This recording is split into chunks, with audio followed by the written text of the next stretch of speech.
All right, good evening, ladies and gentlemen. My name is Katie Fairchild. I'm with the Water Resources Division of Michigan Department of Environmental Quality.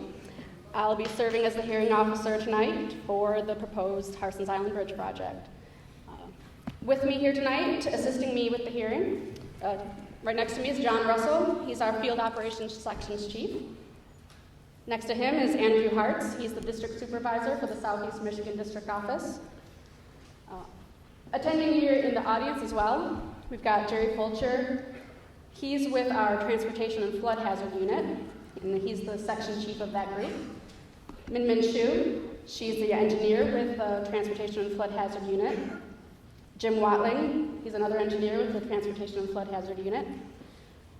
Also, as you entered, you might have seen some of our other staff that were assisting here tonight. I would like to thank them for helping me out. They are representatives from Southeast Michigan District, Karen Green, Sue Patty, and Beth Paris. Right now, I'm going to ask everyone to silence your phones. If you have to take a call tonight, please quietly excuse yourself to the hallway. Staff from the Algonquin Elementary School have been courteous enough to make the facility available to us tonight. I'd like to thank Barb Jinners for working the lights and sound, and the custodian, Char Kenny, for keeping the building open for us. To express our appreciation for them, we will be concluding the hearing tonight at 10 o'clock. I would like to start with some background information about why we're here, including the purpose of the hearing and how we're going to take your comments. Following that, I'll outline how we're going to do this hearing, and it'll be your chance to provide our comments. Background information: Water Resources Division is responsible for administering a variety of programs that protect the inland lakes and streams, wetlands, floodplains, sand dunes, and Great Lakes. These programs regulate certain activities such as dredging, filling, placing shore protection, constructing docks, building in a wetland, floodplain, sand dune. The law governing these responsibilities is the Natural Resources and Environmental Protection Act. Of course, we're all here tonight because the Detroit International Bridge Company has proposed to construct a vast-fuel bridge across the north channel of the St. Clair River from Clay Township to Harsens Island, with an associated administration building, toll plaza, stormwater basins. The bridge itself will be 1,750 feet long, 44 feet wide, carrying 2 lanes of traffic with shoulders for pedestrian and bicycle traffic. The bridge will provide unlimited vertical clearance for a span of 150 feet in the open position, and in the closed position, the clearance will be 32 feet. The bridge will have 12 piers. There will also be 2 stormwater ponds that will discharge stormwater to the river. Approximately 0.9 acres of wetland impact is proposed as part of the project, and mitigation is proposed. In order for a permit to be granted, the DEQ must find that the activities meet certain criteria set by Part 301, Inland Lakes and Streams, Part 303, Wetlands Protection, and the Floodplain Authority found in Part 31, Water Resources Protection. In general, we must consider the effect of the proposed project on the river, wetlands, and floodplain. The review criteria of each statute has been provided as part of the frequently asked questions document that we passed out tonight. I understand that we did run out of copies. We did not anticipate quite so large of a crowd. So if anyone is looking for a copy of that, they can contact me. I can provide my information at the end. Otherwise, if some of you want to share copies, that's great.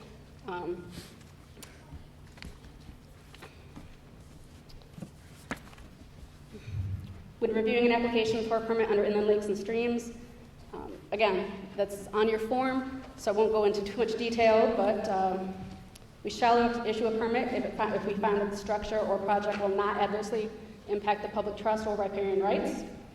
We shall not issue a permit if the proposed project or structure will unlawfully impair or destroy any of the waters or natural resources of the state.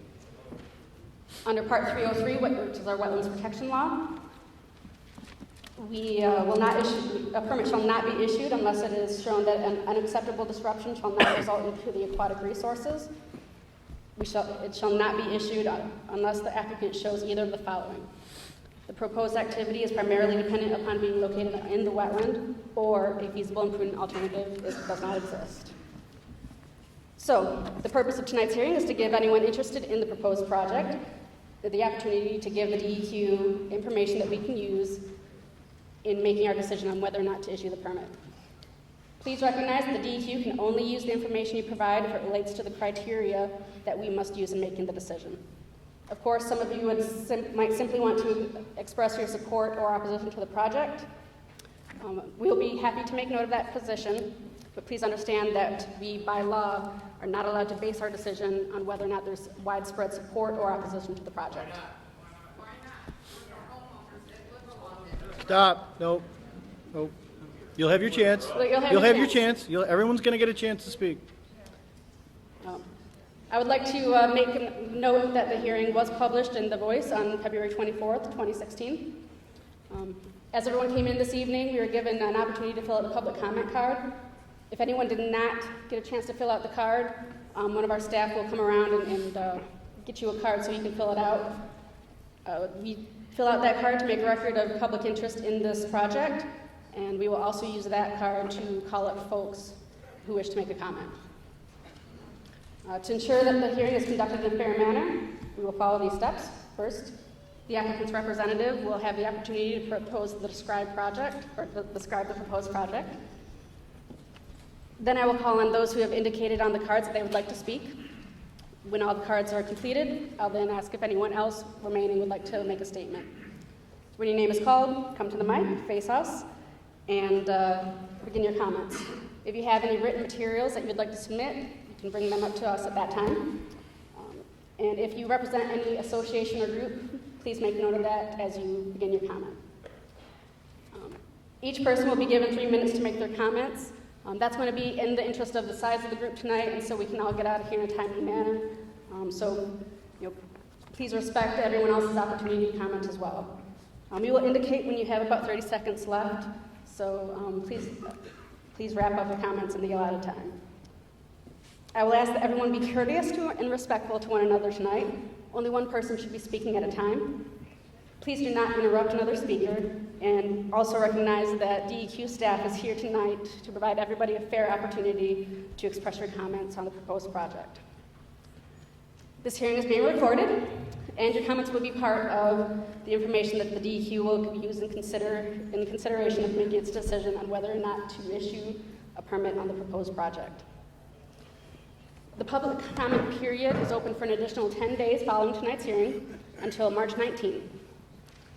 Additional information and comments submitted in writing during the 10-day comment period will also be part of the official record and considered in making our decision.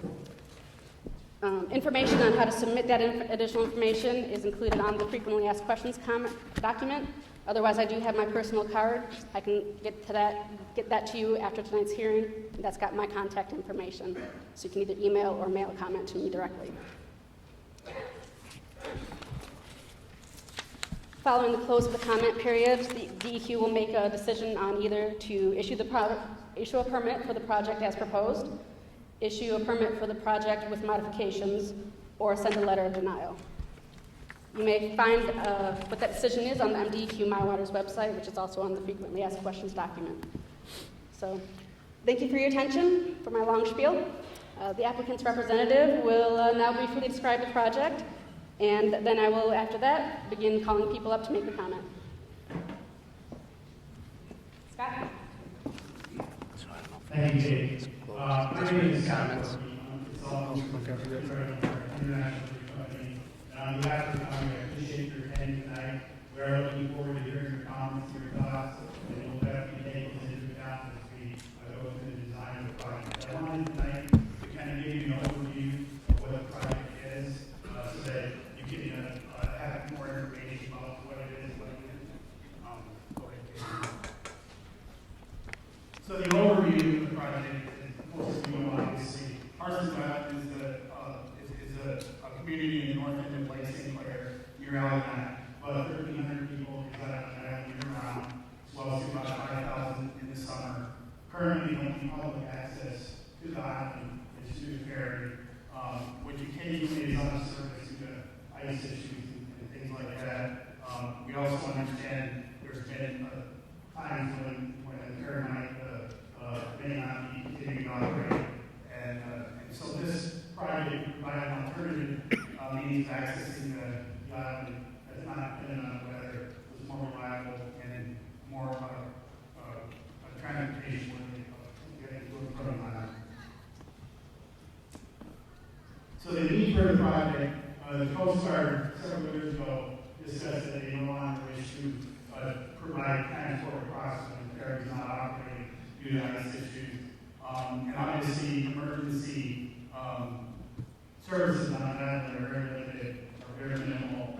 So if there's times when the ferry is inoperable or when it takes longer to get there, really people we could provide more rapid means to take care of that. Obviously, kids attending schools on the mainland, if the ferry is not operating due to weather conditions or other reasons, then there's issues with kids getting back home.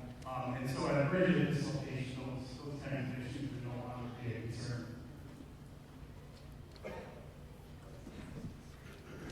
So the project, as Katie said, is a bridge with about 1,750 feet in length. The outside is about 44 feet. There'll be 2 lanes of traffic with shoulders in each direction that are wide enough to allow pedestrians and bicyclists. With the vestibule in the center stand, there'll be unlimited vertical clearance, and the horizontal clearance between the main channel cell will be 150 feet. We're proposing 3 toll booths with a small administration building, some parking spaces to administer the building and the bridge. We're still evaluating connections to both sides and deal with NDOT and the other appropriate authorities on how that connection works. But right now, the drawings show what would be the greatest impact of the roundabout at 29. So the location of the project is about a quarter of a mile west of where the current ferry is. It'll tie in directly to M29 Halifax and on the north end right on Harsens Island. And as I said, we'll coordinate with the appropriate owners of those facilities to make those work. This is the typical section. There's 2 here. We'll have concrete beams, and on the approach ends to the lift of the main master stand, you can see the 12-foot lanes and shoulders. And then we'll have steel girders for the part that raises up to allow vertical clearance to unlimited vertical clearance. These are some artist renderings in the bridge in closed position and in the open position. The bridge would be intended to have the bridge as high as you can and still be able to make connections on each end when it's in the closed position so that it has to be open as infrequently as possible. When we do have larger height navigation vessels that need to cross through the channel, then the bridge can be open. I know it's kind of hard to see, but the shapes of the piers were selected based on hydraulic and ice issues in order to minimize impacts to the flows and levels of the river, as well as to facilitate reducing probability of ice damages. So the stormwater and hydraulic analysis was conducted. There's a stormwater basin that's proposed on each side of the project. So all the water will be collected off the bridge and then treated in these stormwater systems. And the detailed hydraulic analysis was completed. We're still working with the engineers at the DEQ as we work through the hydraulic work. The intent is, and the preliminary analysis shows that we're not impacting the flows, and the DEQ is evaluating, the Army Corps of Engineers working with us to finalize that analysis. We own all the property that we need currently to construct the project in locations where it is possible, accepting some of the connections, where we would have to work with the owners there to make that happen. If those connections are needed at the connection M29, those are ultimately the connections chosen. Certainly the applicant will pay for any of those costs. I'm going to turn it over to the engineering on the project. When my colleagues at the environmental worker, Thomas, another consultant, bridge company, so look over that. It's Taylor for congratulations consultants with Al and the bridge company. So the design and the permitting of the project, we're working with the DEQ for all the areas. We have been in touch with the DNR, staff is looking for that, really working with the USGS, the US Coast Guard, US Corps of Engineers, as well as the rest of the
for the remaining on the Harsens side. And then on the bottom left is where the currently proposed addition basin will be. And then we'll have a long outlet to outlet trees stormwater to the ground. Due to the number of economic impacts, which we're proposing 0.9 acres, we have proposed wetland mitigation to the purchase of wetland mitigation bank credits at a ratio of 5 acres to 1 acre with an additional 20% increase because we are out of time. So this is, we are impacting coastal wetlands, we are proposing to purchase credits for emerging wetlands. For the wetlands, it's hard to see on the map, but the entire project, this is just to show that the entire project is located within the 100-year wetland. As a case of native species, we have conducted native species reviews on site in 2007, 2008, and again in June 2015. Most local is a lake surgeon, so as part of the 2008 lake surgeon survey, we hired Gregory A.D. and Greer, his company, to do underwater video. So we have at each of the proposed care locations that underwater video showing what the substrate looks like as it pertains to potential lake surgeon habitat. The results of that video conclude that there was no potential spawning habitat in the lake surgeon, which is most important. Additionally, through our working with the DNR, they additionally notified us of the state invasion mad zone and the state threatened blue line, which also fish species that are known to occur in this part of the river. Again, based on the 2008 video that we shot, the suitable substrate for these two species does not appear to be directly found at the location where the bridge line will be. Mostly what we found on the bottom end was a lot of silt and dead and decaying mussel shells. So again, our conclusion is that there's no suitable spawning habitat in the location of the proposed bridge for the lake surgeon, and that the placement appears not have a direct impact on habitat for these species. Again, currently we do not find any other native species or plants and animals. And we are continuing to work with our fish model service regarding breeding of species. We'll turn back over to staff for further design. So same weather revision out of the waterway, and if the project passes the high water mark, it's the third proposed structure, the 13th time grade with 12 piers in the river, and the hydraulic, as I mentioned earlier, the shape of the piers was chosen to facilitate the flow of water through the grade and to not impact the flood water substrate, and also to facilitate the breaking of ice, that sort of thing. So everybody always wants to know what the schedule is. So here's where we're at in the schedule. The needed studies that we've done. We submitted the NEDQ permit application. But tonight we're here to receive comments. We still have NEPA approvals to go through. And then once all of those are finally completed, we expect it to be about a 30-month from conducting engineering, the final permitting, and then the design and construction. With that, thank you very much. Sounds complicated. Don't do it.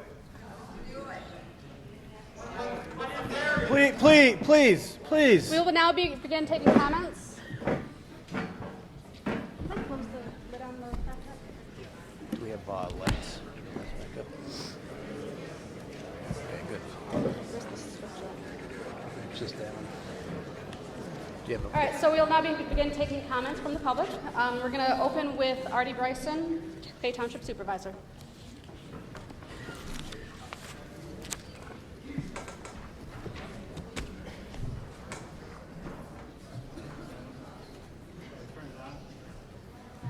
Is there anything?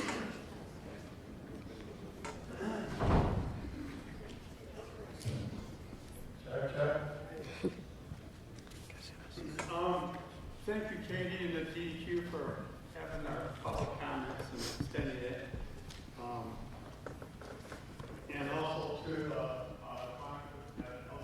staff, actually all the community staff, for school staff, for videotaped it, and they're gonna put it on, YouTube, when tomorrow afternoon probably. Hopefully, it's gonna be under, I told them the label of Harsens Island Bridge Public Hearing / EQ. So, you can tell your friends and neighbors that you'll be able to watch this on a computer. And then the EQ is allowing 10 more days for public comment, so we'll take letters. One of my jobs as township supervisor and our township board of trustees is to protect our town. And it's a job we take very seriously. And I'm kind of miffed the bridge company, they had all the schedule of things they had to do and permits they had to get. Not one mention about Lake Township.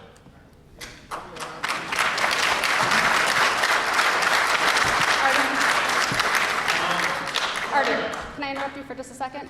I will ask tonight that we don't applause, boo, cheer, jeer, just to make sure that everyone is comfortable. Just to make sure that everyone is comfortable expressing their opinions. There were many people, both for and against the project, so I would like to make sure that everyone is able to comfortably express their opinion. Cheering Thank and you. booing is not going to make any difference in the decision making. Yep. Okay. So, thank you. Artie, go ahead. This isn't a public vote or anything. If it meets the criteria for this permit, for the DEQ, it's got to meet their criteria. And they do have a long road ahead. I hand delivered a letter from the township attorney to the bridge company and the DEQ. I'm going to kind of read it and I'll probably go off a couple tangents. Dear Katie Fairchild, Mrs. Fairchild. No? No? Okay. Hey. Ms. We represent Clay Township as legal counsel for the township. We are ready to convey the township's numerous zoning, planning, environmental, and economic concerns relating to the Harsens Bridge project. Regarding the zoning, planning concerns, site plan approval must be obtained, and therefore the site plan application must be submitted for review. Clay Township zoning ordinance specifies that in all non-residential zone districts, new construction, expansions, additions, and other land use charges are subject to site plan review and approval standards of the zoning ordinance. To date, Clay Township has not received a site plan application, nor has it received any site plan related inquiries from the proposed bridge developer. Therefore, the project is not in compliance with Clay Township zoning ordinance. In addition to ensuring the compliance with the applicable provisions of the zoning ordinance, site plan review provides the township the opportunity to review the relationships of the plans to surrounding uses, accessibility, on-off-site pedestrian and vehicle circulation, off-street parking, public utilities, drainage, natural features, screening, and other relevant factors which may have an impact on the public health, safety, and general welfare. The proposed bridge developer should submit a site plan application that addresses the following questions and concerns. 1. What type of structures, for instance, office, schools, utility, buildings, storage, etc., will be constructed? 2. What would the general traffic access of the vehicle circulation patterns on both mainland and island parcels? 3. Would there be appropriate standing areas for the vehicles waiting to cross when the bridge is up in up position on both mainland and island sides? 4. Would the bridge allow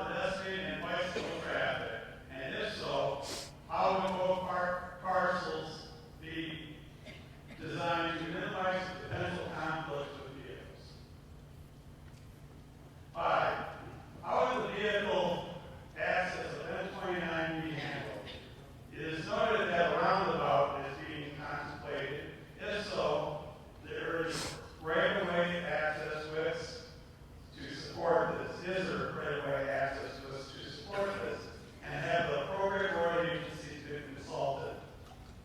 6, what additional traffic measures being contemplated? And I did see a letter from the DNDOT, and they had about 7 or 8 issues of the proposed plan already. Did you guys get that? Okay. What signage is to be proposed? What type of lighting is to be proposed, and what will the impact be on adjacent properties? Especially those planned, zoned, and developed in the residential homes. The problem is on each side of it, it's residential on the mainland side. Furthermore, the environmental and economic concerns of the township are the following, but not limited to. How will the proposed bridge impact or be impacted by river flooding? What effect will the new bridge have on ice dams and floating ice? 3, is there a potential for additional ice damming and would it adversely impact upstream flooding? This is a big concern of mine. And I know they have hydraulic studies. They say that, how it's designed will help break the ice. In spring, I call it sticky ice. We just had it a week ago. We got a bunch of sticky ice. It's soft ice with snow on top. You can't cut that. It doesn't cut. The Mackinac can't cut it. The Grizzly can't cut it. They can compact it. It doesn't cut. And when it stops, it packs in and it packs down. Just a week and a half ago, if you were here, we had a very small ice jam. It really was comparable to others in years past. And it was a sticky ice, as I call it, and it plugged the river. And in a matter of an hour and 45 minutes, the water level rise 2 feet 7 inches. Then it kind of rests there, and then it dropped down about 5 inches.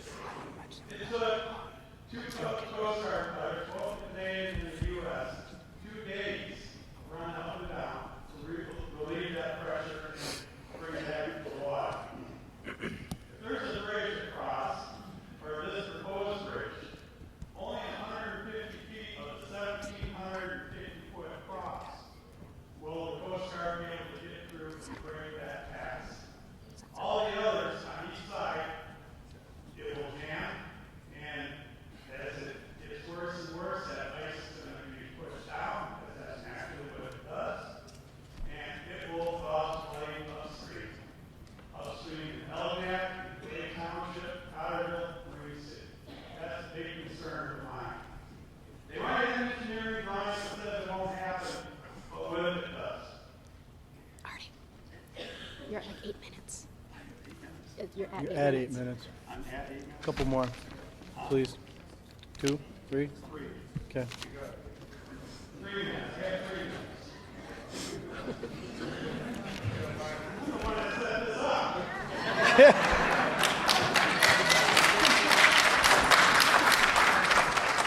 A fourth concern, when endangered species be protected, we have sturgeons. In fact, there's a bill from the House and the State Senate that are going to give Lake Township, specifically the North Channel, is going to be an angling capital of sturgeons in the Great Lakes. Pretty cool. We live in a rural area. Would there be potential of contamination of the water and the soils during the construction? And if so, what will be done to mitigate and eliminate potential contamination? 6, would the construction of the bridge disrupt wetlands and floodplains? These are the same concerns they have. 7, would the completion of the bridge repair the wetlands and floodplains? 8, with the long-term economic viability, what is the long-term economic viability of the bridge? We've never seen business money. I have a concern where the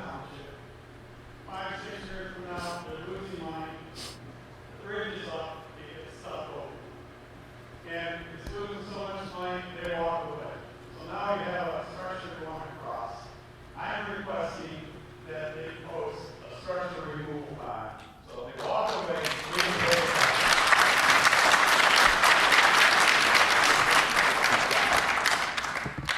And 9, if the bridge is never abandoned, adequate measures need to be placed to ensure its removal. That's my point. 10, what is the impact of the proposed bridge on the property values on immediate areas? I have an issue. 1 minute. Thank you. I have an issue because I have people 150 feet on the side of the bridge. We won't let them put a boathouse around this house because it blocks the view. Now, how am I supposed to answer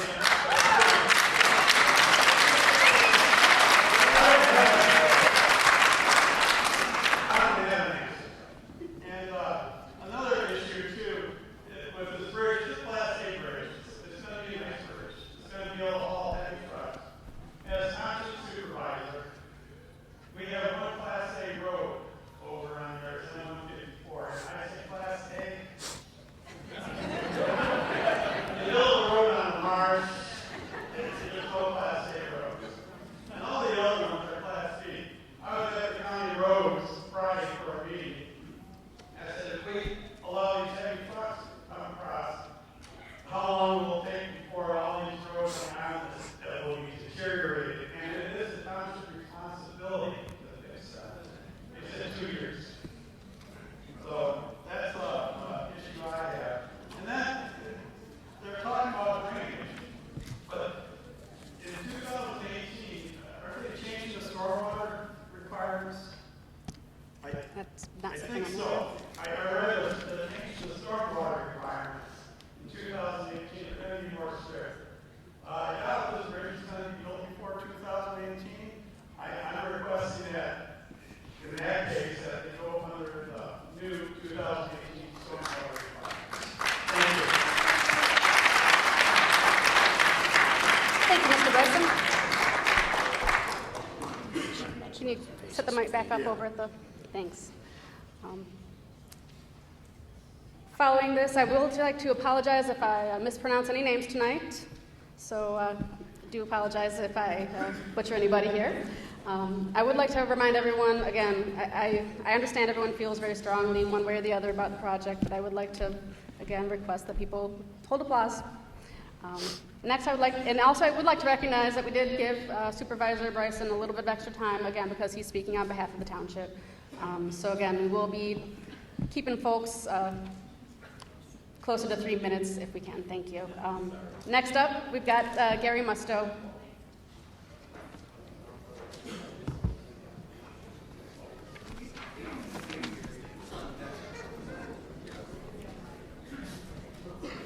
So you want to say stay? Well, he knows.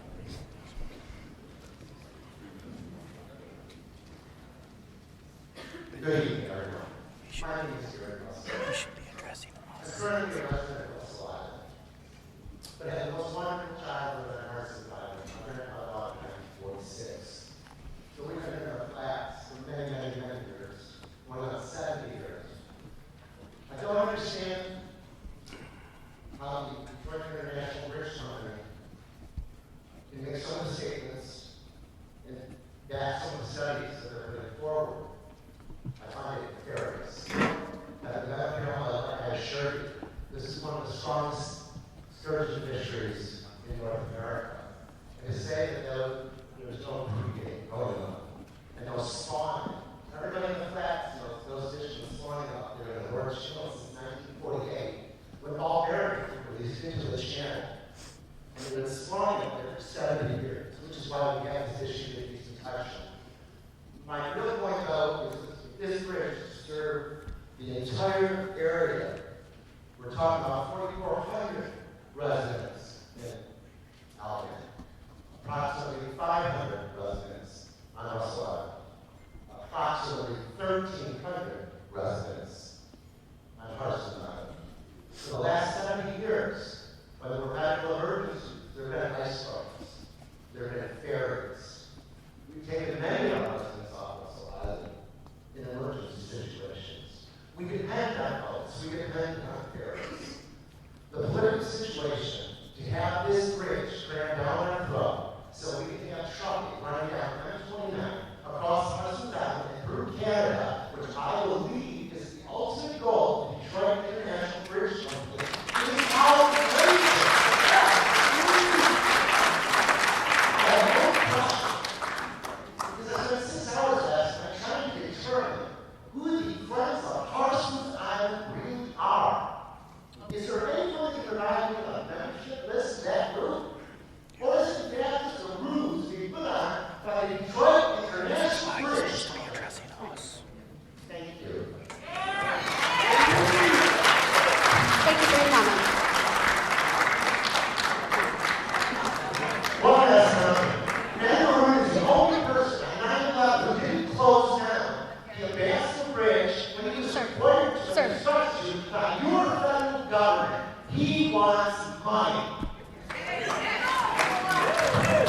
Thank you for your comment. I would like to let everybody know tonight that, again, this is being recorded, and I've been told that we would request that people stay close to the mic stand so the recording can not chase folks around a little bit. Also, we would like to remind folks that tonight is your opportunity to give DEQ staff comments. So we do ask that you address them to us and face us so we can make sure that we see you, hear you, and understand you. Thank you. Next up to comment, Estelle Wallerzak. Go ahead, give them Yeah. No. On deck, Patrick Fagan. Turn her around. Miss Estelle.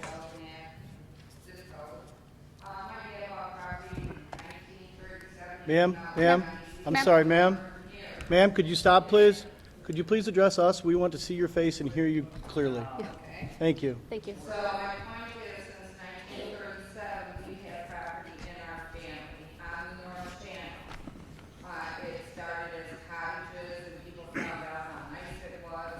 Even about the sturgeons, we had a sturgeon hole that was a secret in the 50s and 60s until somebody got snookered at the raft and told all the ice fishermen about it, and the sturgeon were all exposed. My point is, I am looking at construction. I have a 900 square foot home. I'm getting a 3,600 square foot home next to me. Under this construction, I have had cardboard. I have cement on my siding. Their grading is 14 inches higher than mine. So my whole side of the house where I enter, I cannot use that property. I have to use my neighbor's cottage property to get to my deck, to get in my house because of the mush. To give you an example, when you walk on the beach, you step on the tide, the water goes around your foot. I have this monster of a house next to me, and my whole side of the house, and my neighbor on the other side. They said there's no drains. Their drains will be put in. But my point is, I sit in my living room, I'm watching my house start to lean to the right because it's affecting my foundation. Now, I know I have nothing against my neighbors. It's their greenhouse. But my point is, people from the flooding, DNR, we have to pay flood insurance. Luckily, my mortgage is paid off. I don't pay flood insurance. So all the damage done to my home because people from the flood zone approved this house, approved the blueprints. Never mind about the adjacent properties that are there. You can go on my neighbor's property and walk on them, they're going dry. But I can't even enter my house through my side door because it's all mush. The people approve this. I am upset that we are living in a democratic society, but yet we have no say in this bridge. It's like a I don't know, the whole island's in the floodplain. but we want it or not, we're getting it. Maybe we won't pay for it now, but we're gonna pay for it later, because all that stuff is gonna go down the river, past my house, beer cans, coffee cups, papers from construction, maybe a piece of board fell in the river, it's gonna come down in the current past my house. So who's gonna be there to pick it up? So my point is, I agree with the people, I was here because it said that there would be no objection to the bridge. There's objection. And why we don't have a say in what's going on in our own place where we are paying taxes for the school systems, for the roads, and now maybe we're not paying for the bridge immediately, but eventually down the road, there's gonna be a loophole somewhere that you're gonna find, and we're gonna wind up paying for it in our taxes. Thank you, have a good evening. Thank you very much. Next up, Mr. Patrick, is it Fagan?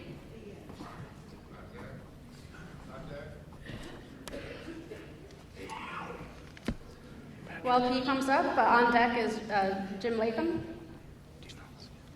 Patrick.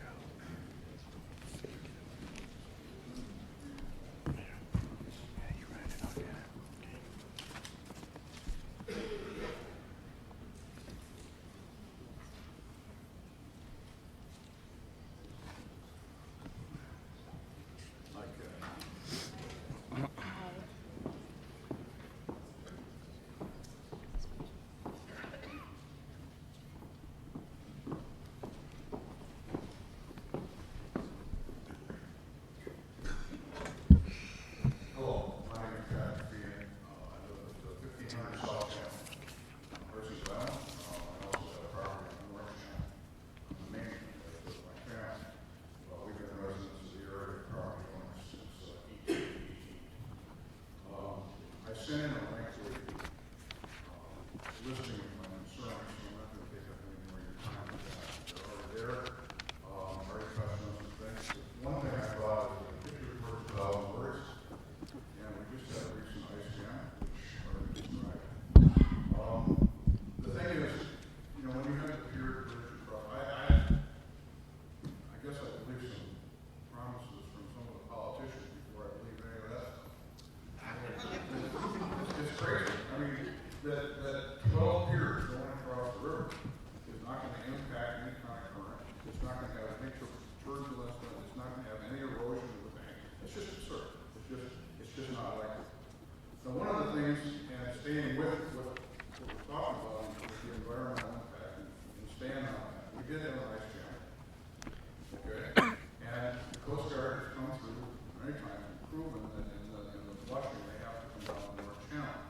And one thing I think that's very critical for people to understand, I mean, we live here, we know it, but the North Channel is the main channel.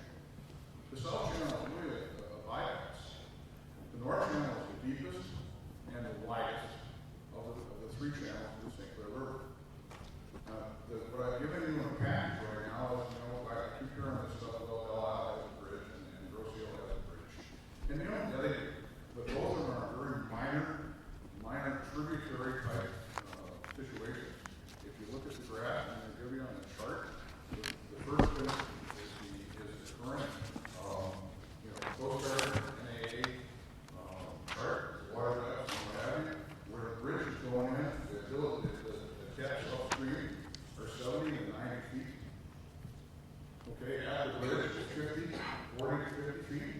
Now, if you compare that to the Belle Isle Bridge, 1 foot and 2 foot, the whole area in front of the Belle Isle Bridge is, as I found out in my dismay, quite shocking. We're not even talking that. But the big thing that I already talked about a little bit is if you look at the number one, if you look at the picture, that was taken just a couple weeks ago. Okay, that's the smaller Coast Guard. All right? Now, contrast that with the bridge. All right, you take hydraulic pressure of that boat against those piers. You know, I talked to the Coast Guard officer, I talked to the commanding officer, I talked to XO. For the last 3 times we've had this, I helped coordinate record-breaking activities. All right, and all commanding officers said, well, the one thing that this flush operation has proven, this hydraulic pressure of us breaking ice in the North Channel is going to knock out any piers you have. So, I mean, there's the picture, there's the boat, and you can see it. I mean, it's just absurd.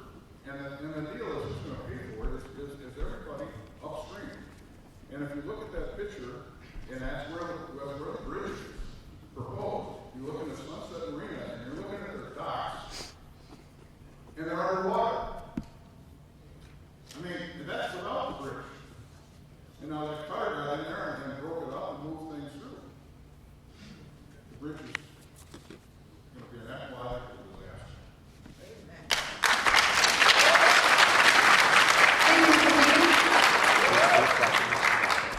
Again, please no clapping. I understand. Jim Latham, please. On deck, we've got Harry Frisk.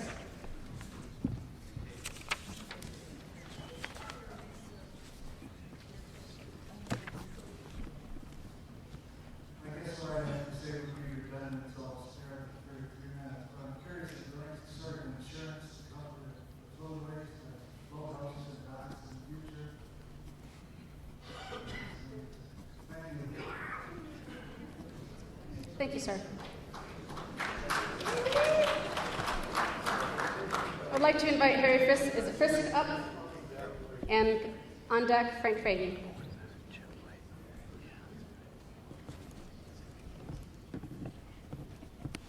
Hi, I'm a property owner, and I have a place about 100 feet upstream from the proposed bridge.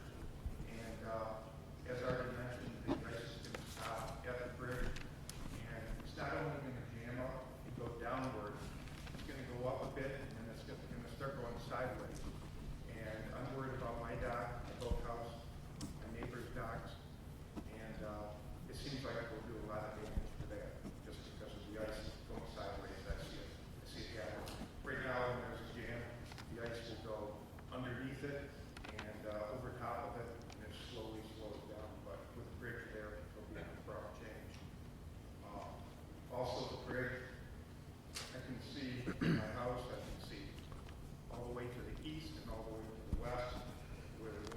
the bridge is, I'm only going to be able to see directly across the river and to the east, about 90 degrees instead of 180.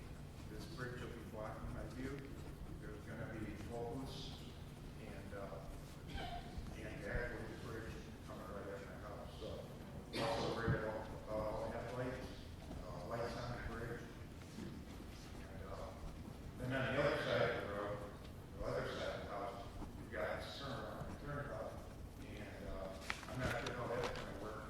It's going to be right in the middle of the pass turn, which comes through that area. And from what I saw on some of the graphs or the pictures, looks like it's going to have a barrier which comes right around in front of the house, which blocks it off for one driver. Those are my objectives. Thank you. Thank you. Mr. Frank Fahey, and on deck we've got Mary Lou McCarty. Yep. Yes. Thank you very much.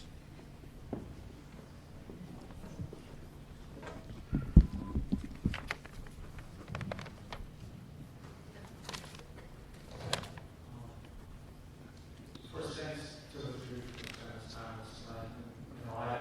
As you all realize, I've been married since before. These people don't just like do this. It's very emotional for them. I live on the North Channel, about a half mile down from where the bridge is proposed. Most of the stuff that I wrote in my letter to Katie has been talked about a lot, I guess. But I just do want to reiterate that, these people are the experts. I've only been on the island for a few years. They know the damage that the water can do, that the ice can do, and they're just looking for you guys to please, they're employing you guys to do your jobs, and that's to ensure that the environment has the quality that they're used to, that you want the residents of Michigan to have. Because this bridge is a mistake. I'm not an engineer, but I talked to engineers and I played one of the movie ones. With regards to the hydraulic study, I know that there was the one that ate grass, whatever it is, engineers know what it is, but I know it's only one-dimensional, and there's been studies since I've been looking at this stuff over the last month, at Purdue University, where there's two-dimensional studies that can be done. And I guess my one request would be that I hope that you and the Corps of Engineers are looking at this study, because it sounded like in the permit that the bridge company did a study, and that's like the hot size in the panels, right? So, again, I implore you to do the study and understand that those piers, they're going to impact the flow of the river. And the reason I know this, and what I'd like to point out is also with regards to the environment, you guys are responsible for public safety. You don't want to be responsible for some kid going overboard and drowning in a very deep channel. And that's going to happen. The bridges, in my letter to you, I just estimated looking at things, and it looked like it was about a half mile between the bridge, the proposed bridge, and the ferry crossing.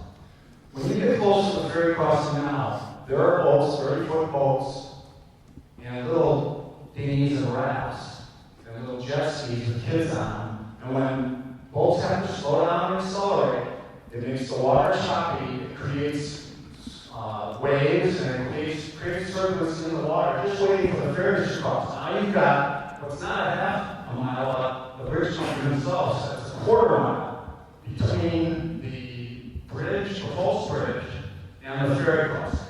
In that quarter mile area, you're going to have both stopping, starting, trying to avoid 12 piers to get under the bridge, also avoid ferries that are crossing multiple times. You're going to have people going, and I know this because I've been on that channel, and large boats are just trying to slow down for the ferries, and in an inflatable 11-footer, my niece almost went overboard because the water it becomes unnavigable to small craft. So you're going to have issues, and you could potentially have deaths. I I've got some more items, but they're, in the interest of time, they're in the case. So thanks for your time again. Thank you. Thank you. Thank you. Mary McCarty.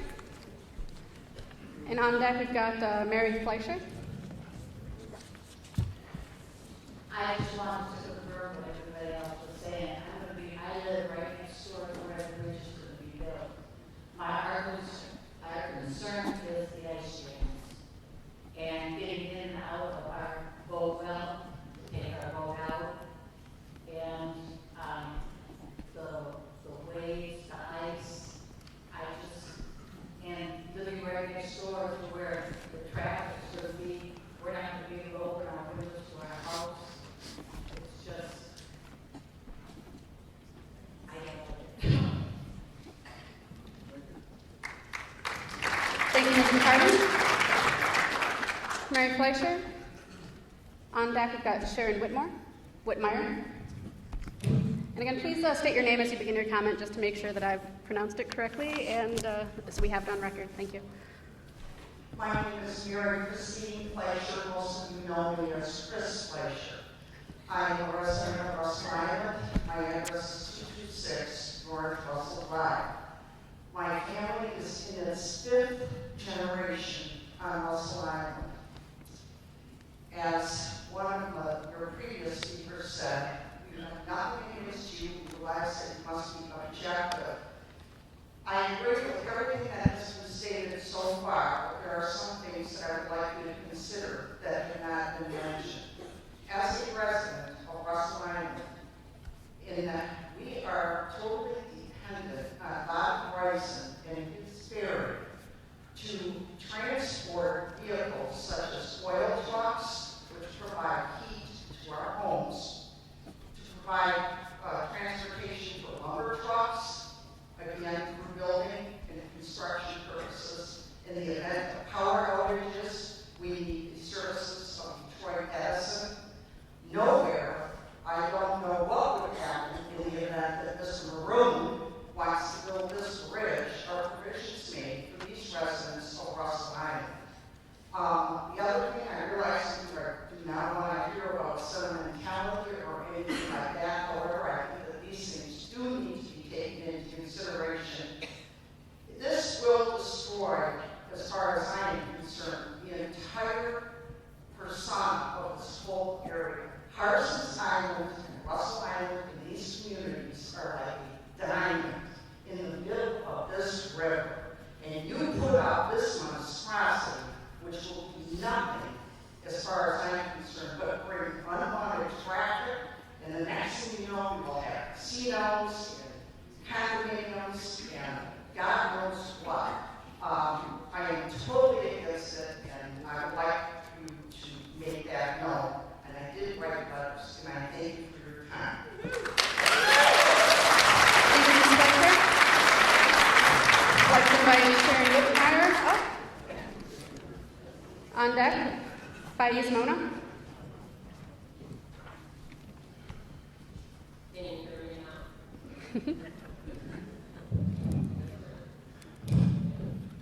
Okay. Is this the same MPEQ that stated correctly? This process that involves injecting millions of gallons of water mixed with toxins and carcinogens to lubricate drilling was approved for Oakland County. They're drilling through our Clinton River watershed, wells, and aquifers. Based on this previous experience with MPEQ,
everybody's talking about the water. Yes, all that is we know it's going to affect ice, we know it's going to affect the fish, we know it's going to affect everything.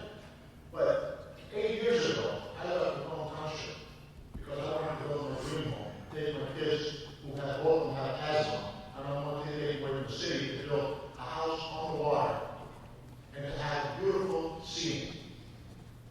I built my house, cost me hundreds of thousands of dollars, okay? So I can look at a bridge when I look at that. Think about that this is your house, in your backyard. You're going to look at a bridge? Let's talk about the value of my house after the bridge is going to be there. Who's going to come pay me what I pay for my house? Nobody tells their wife and says, hey, honey, let's go buy a house on the water, but we want to enjoy the bridge. Okay? We're asking you to put yourselves in our shoes. Everybody here has a concern, some more than others. They're talking about pros, about what it's going to do for Harsens Island. Let's talk about the pros and cons. Okay? Where's the pros for outing, for across Harsens Island? What Clay Township? What are the pros on this side? More traffic? What are the pros? I want somebody to come up here and stand here and tell me, those two gentlemen there, they're talking about the pros on Harsens Island. Tell me something about the other side that's going to be pros. They're going to put a turnaround, a roundabout. That's going to be right next to my house. What's next? They're talking about parking spaces. Where's that going to be? Next to my house. Again, put yourself in our shoes.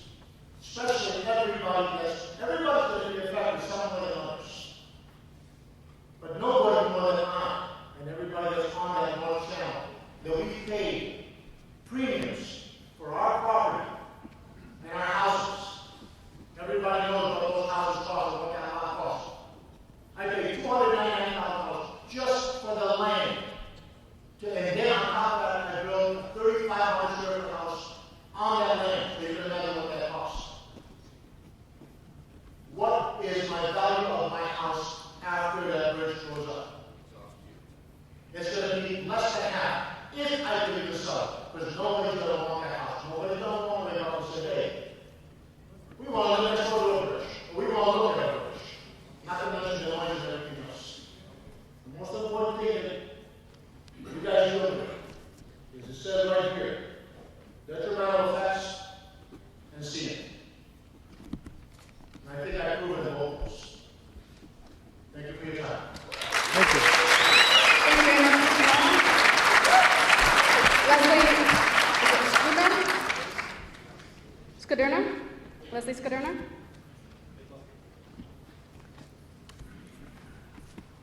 Up after that, we've got Debbie Mack. Thank you.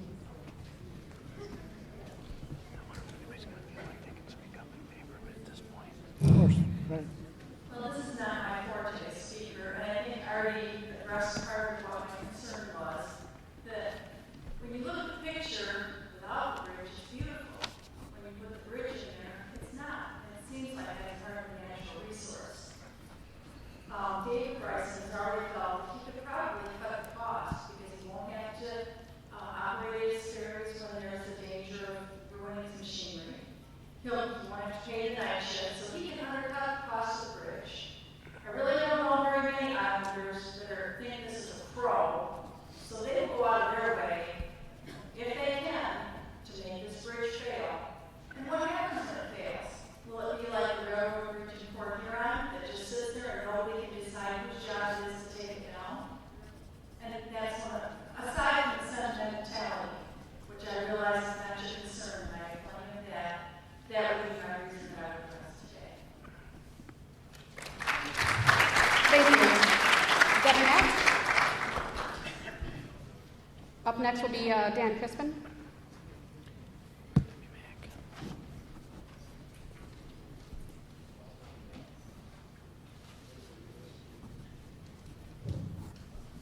Hello, I'm Debbie Mack. We live on Harsens Island, South Channel, Harsens Island. We've been here since 1991. We're not in favor of a bridge.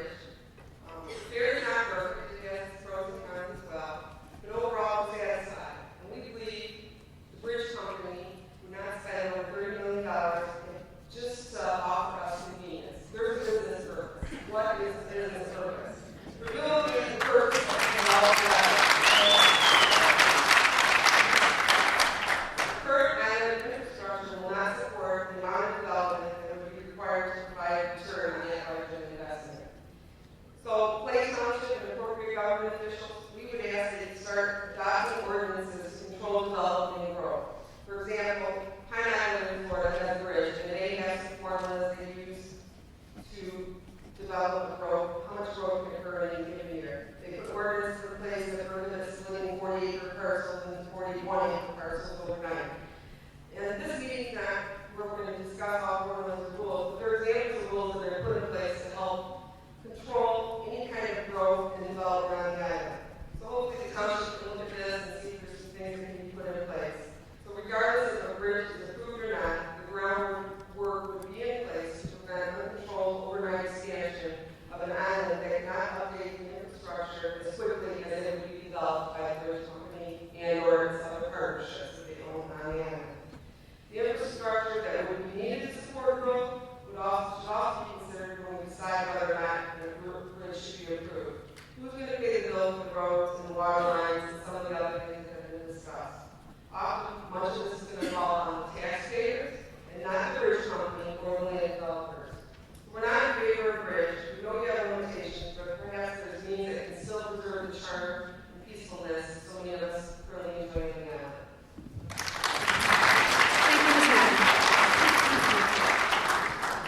Dan Crispin. On deck, I'm going to mess this one up, so Roy Wroblewski. Hello, my name is Dan Crispin. I was born and raised in Harsens. My family's been there long enough. This is a road named after our family. I grew up at Ferry. I grew up with Artie Grayson and Mr. Champion when he was alive. And I'd like to know if the bridge is built, who regulates the tolls, and how long is between raises and how what denominations it would go up and everything else. Who's going to monitor that?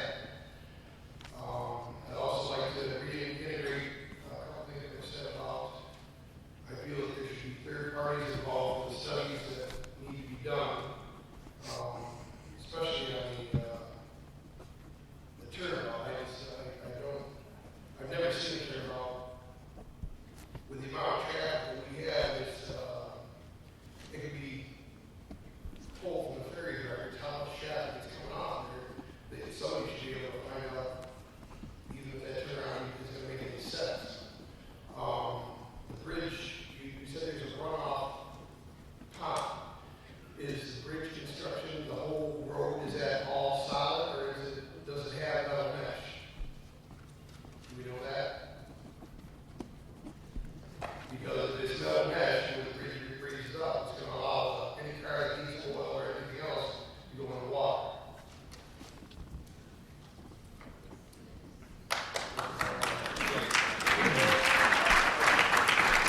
Thank you, Mr. Crispin. Roy Wroblewski. And up next will be Timothy Thomas. Hi, my grandchildren are fifth generation Harsens Island summer residents. My grandfather bought that place in 1919, 7 acres on the water. We kind of know what it's been like. I'm 65 years old. My mother's about 6 months old. Every summer, spring the summer. Harsens Island has such a fragile ecosystem out there. It's unbelievably fragile. I already hit it right on the head when he said, it's a marsh, and we built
Timothy Thomas to come up. On deck, David DeVernal.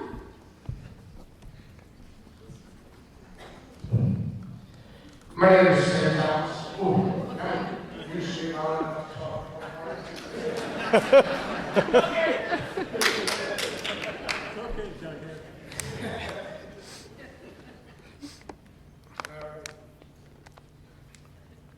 First, Mr. Courtney, I personally sent you an email with a list of questions. And I'm hoping you will take them out and answer before the 10-day period is up. Mr. Thomas, you're addressing us. You're not to be engaging with the audience, please.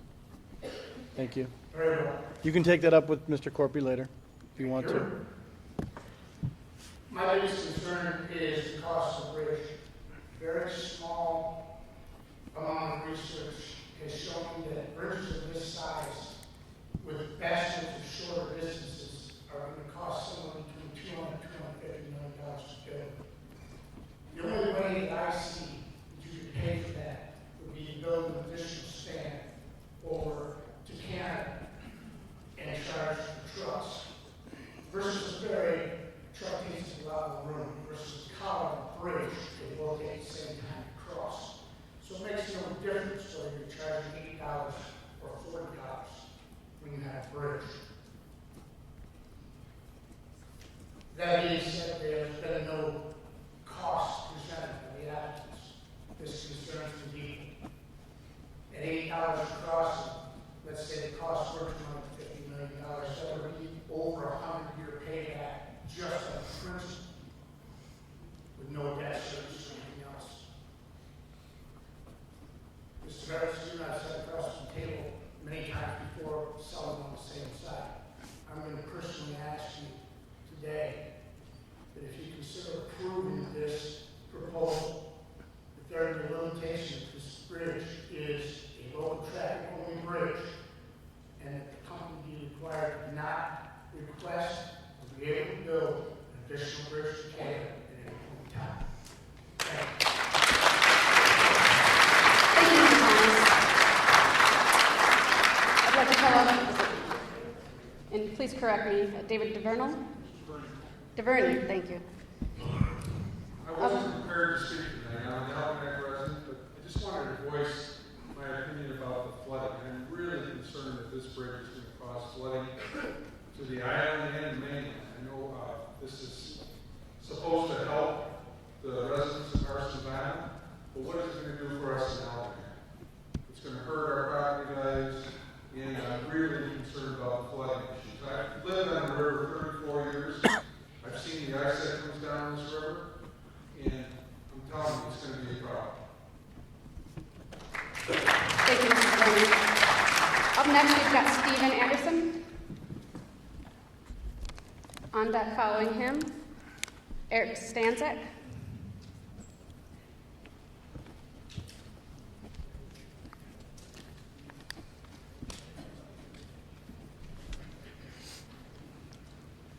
Hello, my name is Steve Anderson. I'm a fairly recent resident of Harsens Island. Only buying my property about 10 years ago. I share a lot of the same concerns everyone else here shares. For me, going across the ferry, it's my vacation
Thank you. Thank you, Mr. Anderson. Eric Stanzik?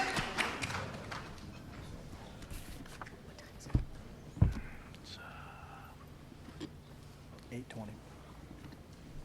can give everybody another chance if they want to. I've been living on the island for almost 40 years, and I just want to address the issue of the wetlands. You're going to allow Rich Company to disturb acre wetland, and I have children, I have grandchildren, I have great-grandchildren, and if we keep doing this and disturbing the wetlands little by little, I mean, now you got a water property plan, now you have taking wetlands away, from the wildlife. I mean, we have a right to protect the wildlife here. The bridge is immaterial.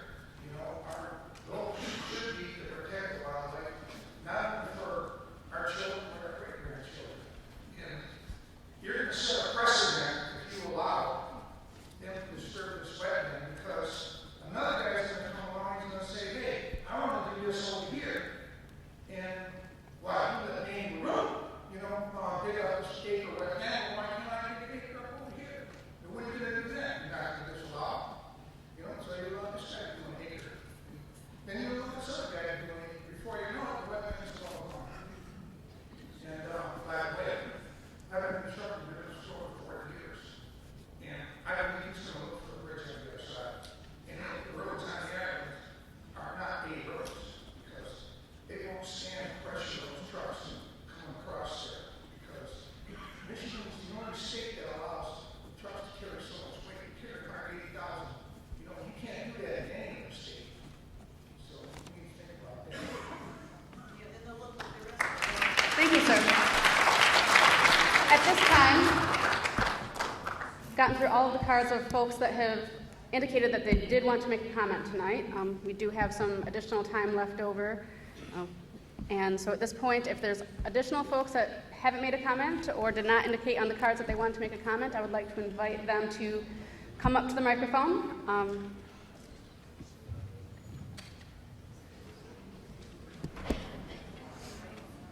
Have them state their name.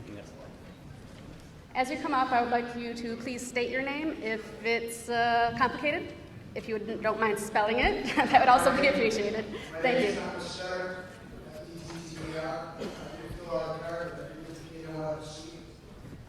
I am a Clay Township trustee, and just watching the slideshow up there, if you guys don't mind, there's been a lot of talk about sturgeon in the river. And Jim Felgenauer from Sturgeon tomorrow, Artie Bryson, State Representative Dan Lowers, State Senator Phil Podwell, we've all been working together to get Clay Township designated as a sturgeon hanging capital of Michigan. So, if you don't mind, I'd like to read to you the proposed Senate resolution. Shouldn't take too long. Senate resolution. A resolution to recognize Clay Township as the sturgeon fishing capital of Michigan. Whereas by far more sturgeon annually occurs in the north and middle channels of the St. Clair River within the political boundaries of Clay Township than anywhere else in Michigan. Though other areas of the state are open to catch and release sturgeon fishing populations are too small to make sturgeon a viable target species in most watersheds. In a few other areas where some harvest is allowed, regulations severely restrict the seasons. Most sturgeon fishing in the St. Clair River occurs in the North Channel, which is almost entirely within the boundaries of Clay Township. Whereas the waters of the St. Clair River within Clay Township have the longest and most liberal harvest sessions to Lake Sturgeon in Michigan for non-stock waters within natural production. The harvest season in the waters of the St. Clair River in Clay Township runs from July 16th until the end of September. Catch and immediate release annually continues until the end of November. Whereas more sturgeon fishing permits are issued to anglers in the greater Detroit metro area, including Wayne, Macomb, St. Clair, and Oakland counties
over the last several years for the TV show. All of these trips have taken place in the Quaker Township waters of the North Channel from the St. Clair River. Resolved is, well, not resolved yet, but we're hoping it's going to happen early in 2016 along in the House. We encourage and express support for recognition of Clay Township as a surgeon fishing capital of Michigan. Now, for me to see whatever study was done where there was no evidence of this species in the river there, it's laughable. And please take this into consideration. There's probably a 152% chance this is going to be adopted. Thank you very much. Thank you. Thank you, Mr. Tyler. Am I still timing people? Yes, please. Yeah. Giving them 3 minutes. We have a one goal with the owner, just about. Hi, Roberta Krause. I live at 4178 Point Summer Road. I live on the mainland side. I saw a couple of you guys earlier today, and I did wander over. And at that time, I didn't know that about the roundabout thing. My concern with that is I have watched when certain events on the island take place, the traffic that lines up down M29, it's ridiculous. I mean, hours waiting for that route. People passing, not watching anybody else. I've had cars go through my fence several times. My concern, and I stated it earlier, in light, I was joking, I didn't want to be the troll under the bridge. I don't want that roundabout causing more problems than what there is, due to the fact that as it backs up the traffic, how am I going to be able to get out of my driveway? How are the other residents going to get out of their driveway? How's it going to impact the corner of Island Drive and M29 and all the rest of that stuff? So that would be my concern. Thank you, Ms. Krause. Reedy Betters? We lost that mic there. Did that die? Sit. Oh, hold on. Batteries are notorious. Batteries? You can switch this out. Well, you want to see if anybody else wants to make a comment? What's that? They will. I'll switch this out for folks. All right, batteries died on that cordless mic. Does anyone else, would anyone else like to come up and make a comment right now? Oh, we've got a couple folks coming on up. Thank you. Here, you got guy in the yellow. Guy in the yellow before.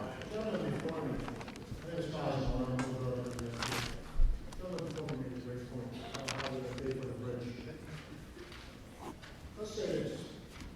Before you think about approving anything, make it known that you will put it in writing that they will never get an okay from you guys to build a bridge on the other side of the island of Canada and watch them run. Because that's the only reason they're trying to. I'm sitting there thinking about it, I've only been here for 8 years, and that's exactly what it is. Thank you. Thank you, sir.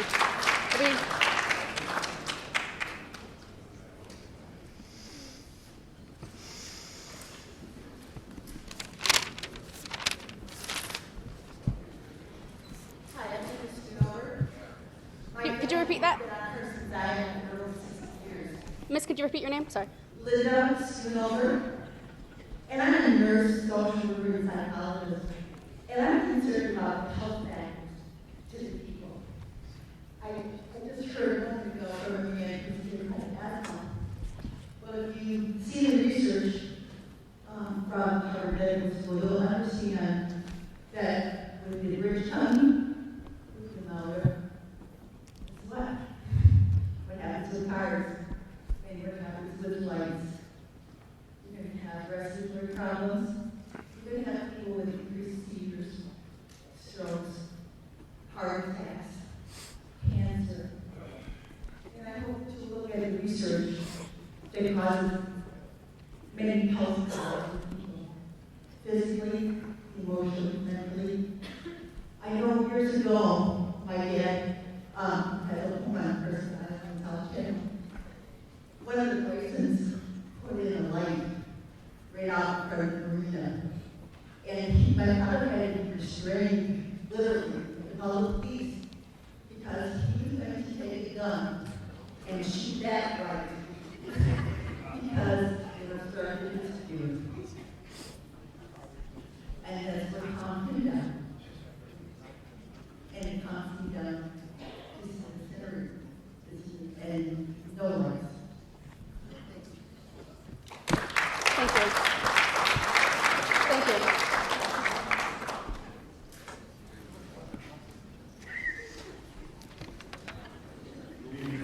Thanks for the opportunity. My name is Mark Hunt. I live in 911 Washington and Almac. I have to read a letter from I'm also on the city council of Almac, and we have sent a letter to Katie. I just want to read it to the right here. It was Governor Alexander, our city manager, candidate. I'm writing you as the director of the city of Almac City Council concerning the Bastille Bridge proposal for construction across the North Channel of the St. Clair River to Harsens Island by the Detroit International Bridge Company. Our city council is ready to express its concern that if the bridge is to be built, that it should be done with the utmost care to protect the environment in the area. Our second most serious concern is the potential that the construction of the bridge would enhance the probability and possibility of upstream flooding during periods of ice flow that occur in the winter. We request that the MPEQ take the time and effort to carefully study these issues before the requested permit is granted to ensure that such construction will not create a serious problems for our residents. And we had a very good example of that a couple weeks ago, like I already said. In a couple hours, we're working on all those meetings. Thank you very much. Thank you. I've got a copy of that. Okay. Is anybody else who'd like to come up and comment? Sir.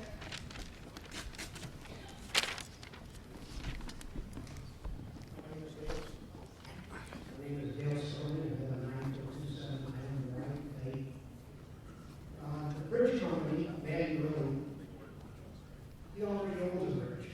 They don't kind of carry case of that. He's been ordered, he plays all kinds of games, giving people eviction notices and everything. This is Clay Township. We're not ready for that, and for him to be playing these games trying to build a bridge here. Number one. Two, other developers own lots of property out there, which they bought under various names, like Mary Milch and John Carlo, which was at a different meeting about on the island. Now, there's no sewers in there yet or anything, but they're just waiting for the bridge to come in so they can put all their big development out there on the island. They're not going to do it without the bridge. Once it's in, they're going to get done. That is how they plan on paying for the bridge.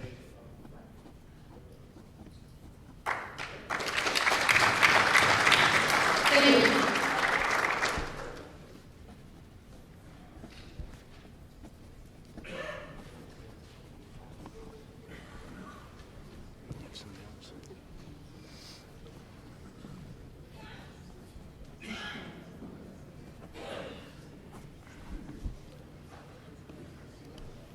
My name is Phil Curious, I live on Harsens Island.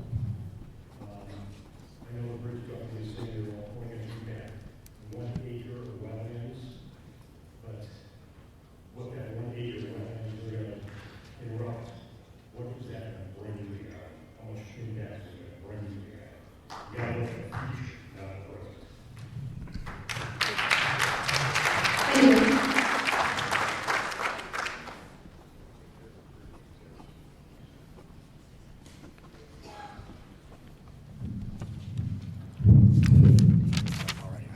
I'm sorry, I didn't use up my 3 minutes of being here, but one thing I wanted to really kind of get on is in your own Sir? questionnaire. Sir, repeat your name.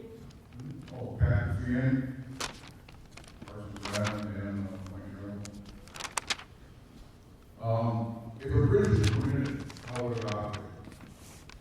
Okay. The answer is the MDQ only reviews the proposed construction, not the operation. Okay, and I think that's kind of one of the big problems we have here.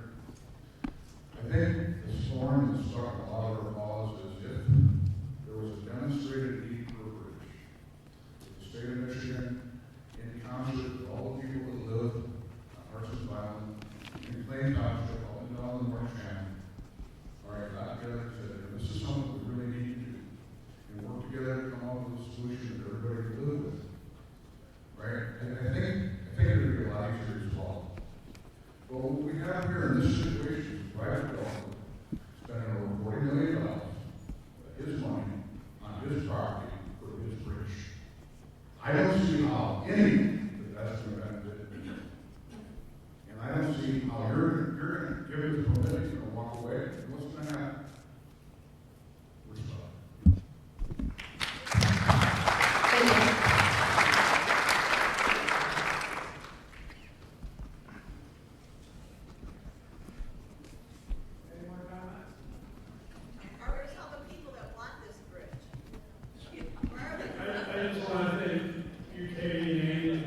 safe to go home. Hey, Artie. Do we have any more comments from anybody else? If there are no more comments, I'm going to give a little closing. I'd like to thank everybody for their comments and cooperation tonight. We do appreciate everyone's interest in the proposed project, and we do appreciate that you took the time to come and attend this meeting tonight. As I indicated at the beginning of the meeting, you can submit some additional comments for an additional 10 days following tonight until March 19th. Following the close of the comment period, we will consider all comments received and make a decision on the project. I'm going to go ahead and close the hearing. Myself and additional VQ staff will be available to answer any additional questions on the proposed project. And again, I mentioned I do have some cards up here if you want my contact information for those of you who did not receive the frequently asked questions document. Thank you. So do you want to just like, we're going to get the questions normally? Yeah.